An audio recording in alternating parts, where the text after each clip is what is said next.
Tom and I did a live NFL fan-led mock draft where we let you make all the picks. So if you don't like it, you're the only one that can blame yourself. So here are the results from our fan-led mock draft. Joe Burrow, Chase Young, Derrick Brown, Tristan Wirfs. Tom, which one jumps off the page at you? Yeah, pretty easy, understandable picks there in Burrow and Young and Wirfs. Derrick Brown at 3 was the big-time surprise. It actually does kind of track from a historical perspective of what I think Bob Quinn likes to do. I was a little surprised that ended up being the pick, but they got to find some more bodies on the interior. They have lost notable players, namely Damon Harrison as well. The Lions like to add big boys on the interior. I told myself I was going to be nice here, but I also don't want to lie because lying is bad. I don't like the pick. I'm sorry. They should have gone with Okudah or Isaiah Simmons instead.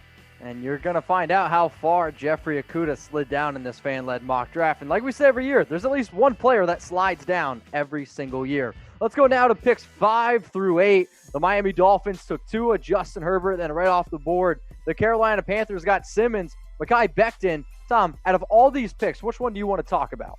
A lot of good ones. I like all 4 of these picks. I think Simmons is the one that really ends up jumping out here to me because we'll talk about Tua and Herbert in a second as well. But Simmons being that athletic safety linebacker hybrid, that fills potentially one or both of those needs for Carolina because they need both of them. I think that's a good pick for Carolina. So with Tua and Herbert, they were both on the board for the Miami Dolphins. And here at Chat Sports, we're a live and interactive YouTube channel. It's why we did this entire fan-led mock draft. But we want you to pick a quarterback for 2020. And I'm going to make this the pinned comment on today's video. So if you're going to go Tua, I want you to type T. If you would go Justin Herbert, I want you to type H. Tom, who would you go with? I'm going to go with Tua. I know the medical is a big-time concern there, but if both players are healthy, obviously I'm going with Tua. I understand the concerns. I'll take the risk, though. If I'm swinging on a quarterback early, I might as well try and hit a home run and not just hit like a little single or double instead. Although Herbert, of course, does have good upside, but I think Tua's is even higher. Let's get in now to picks 9, 10, 11, 12. And I mean, this is just mind-blowing to me that Jeff Okudah slid all the way down to the Raiders at 12. That's an absolute home run pick there. Yeah, look, we let our YouTube audience and our Facebook audience make the picks. I think maybe there was some confusion as to, wait, how'd this player go? You weren't always checking the Facebook audience either. Okudah to the Raiders, though, at 12, if it were to happen. I would wonder if something happened off the field to Okudah, like he got hurt or something crazy. It makes sense. Like all those picks in the bubble, Kinlaw at 9, both tackles make sense, but Okudah at 12 to the Raiders is an absolute steal. That's the best pick I think you'll see in this entire draft. Honestly, I think Chat Sports, we're an absolute steal. So we are 100% free for the next 365 days, and we give you news, rumors, and the best draft coverage that you're not going to find anywhere else. 100% free. Click that subscribe button. Turn on the noties. We're going to be live for all 7 rounds where we'll do giveaways. And, yeah, it's like 24 straight hours of coverage, Tom and I. You're going to enjoy it. Click that big red button and subscribe. All right, now, Tom, let's get into pick 13, 14, 15, and 16. Jerry Jeudy going to the 49ers. We got a lot of 49ers fans that probably would love this one. Yeah, that's a really good pick for San Francisco. That's the one that jumps out to me. With the way the board fell, I don't think you guys always got the picks right, but I think 13, 14, 15, and 16 were all the proper picks. The Niners get a number 1 receiver to pair with Deebo Samuel. Caleb Von Chasen fits an edge need long-term for the Bucs. There were no offensive linemen left on the board at that point. Henry Ruggs, I think Denver loves him. And C.J. Henderson, the Falcons need a number 1 corner. I think he's the consensus CB2. I like that fit for Atlanta. So little weird early on at times, but I think this little group of 4 were very good picks. All these players are going to be wearing, well, one of these hats. Chatsports.com/NFL draft hat. I do want to give major kudos to the draft this year. We're actually making some hats that people want to wear. So my hat's off to you. And if you want to wear one of these bad boys, go to chatsports.com/NFL draft hat. They are under $40. Your favorite team, go rep them. And like I said, this year, you can wear these hats, I think, anytime. They did them very well. They're simple. And if you don't remember that, it's chatsports.com/NFL draft hat. We'll put it in the comments and we'll put it in the description below. Go rep your favorite team. Throw it on there. All right, Tom, let's get in now to the Dallas Cowboys.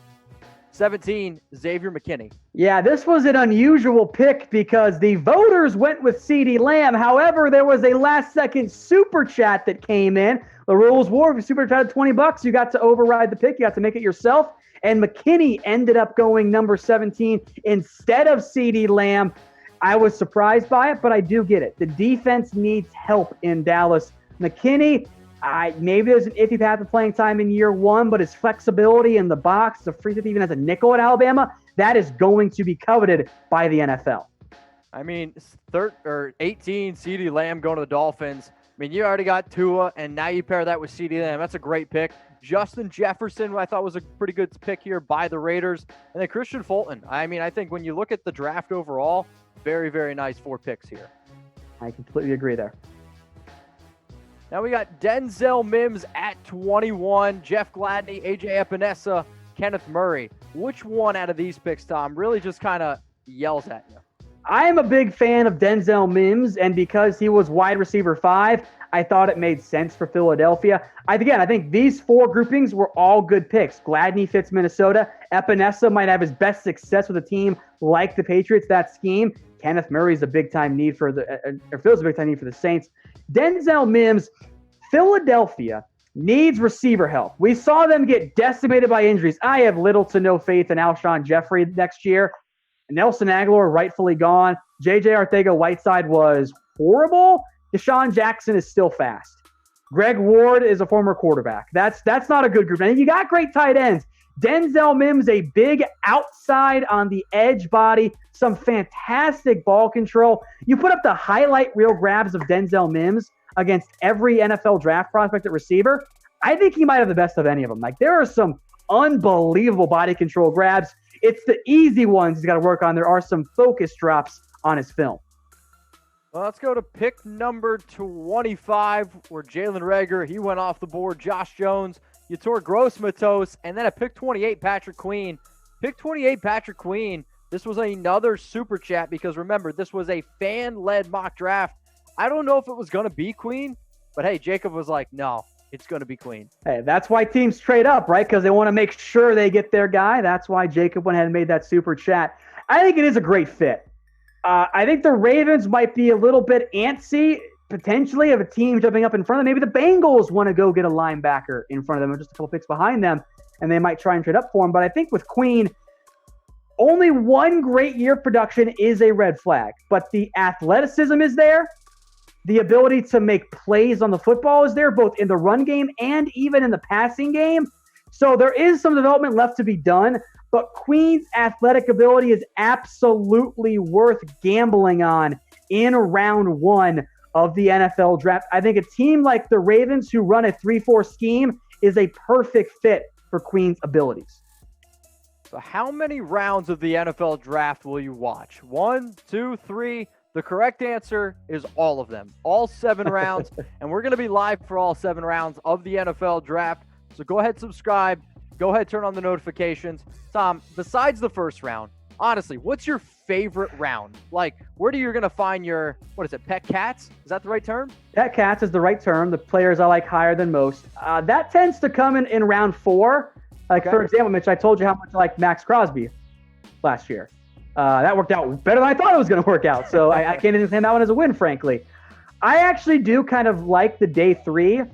I don't like watching it on television because it sucks. They don't pay attention to the picks. But it's why I like being able to broadcast the draft for you, because unlike ESPN and NFL, we'll actually talk about every single player taken. We can promise you that. So how many rounds of the NFL draft will you watch? Throw it in the comments section if you watch this on YouTube and on Facebook. And remember, if you are watching on YouTube and Facebook, we're going to be covering all 7 rounds.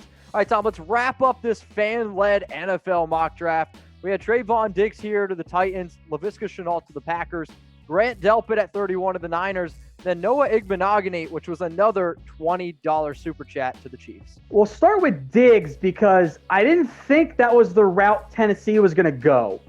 I thought that the voters might take an offense lineman for him. There were some on the board, but look, Logan Ryan's a free agent. Diggs can play on the outside, so you can move Jackson or Butler on the inside. You can get by with that.